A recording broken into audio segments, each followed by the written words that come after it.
This is the magic ropes trick. I have 3 ropes of different lengths, one short, one medium, and one very long. Let's see what I can do with these ropes.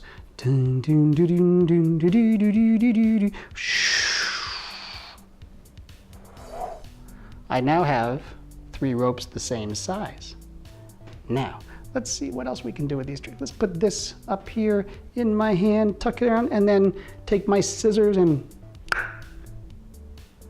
we now have 3 ropes of this different sizes again.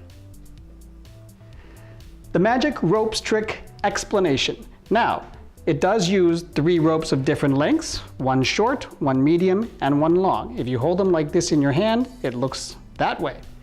I'm going to do this trick on the table so it's a little bit easier to see. So you weave the story about how you're going to make these ropes come to the same size, and while you're weaving the story, you take the short rope, the bottom end of the short rope, you put it across step 1, put it across the middle rope, and then underneath the long rope. Bring the end of the short rope back up to the top. See how it's looped around the long rope here? Bring the top of the long rope down and pull it so it's even on the other end. So now you have this short piece of rope looped around the long piece, and this part is hidden by your hand, so that when you're holding it up like this, it looks like they're the 3 same lengths. See that?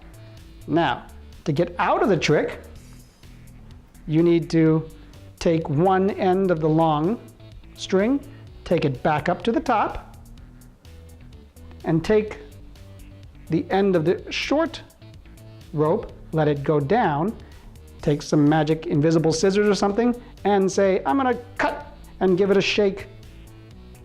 It'll come back to the 3 lengths of the same size. This is the single-handed knot trick with explanation. Basically, I'm gonna tie a knot using one hand. Watch. Nice and easy.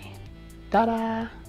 Now, this takes a lot of practice to speed it up, but basically, you're gonna wanna take this rope behind the first rope, grab it with your fingers, and then let the rope slide off like that. I'll do it one more time.